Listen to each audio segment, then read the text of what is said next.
أعوذ بالله من الشيطان الرجيم بسم الله الرحمن الرحيم والتين والزيتون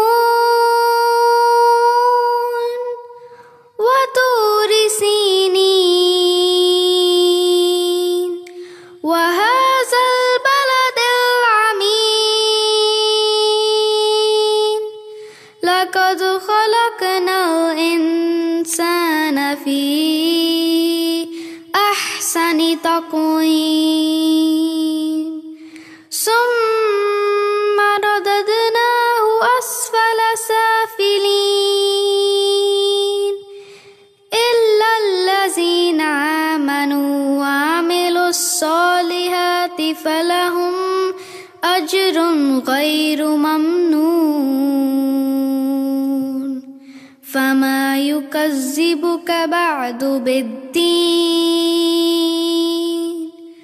أليس الله بأحكم الحاكمين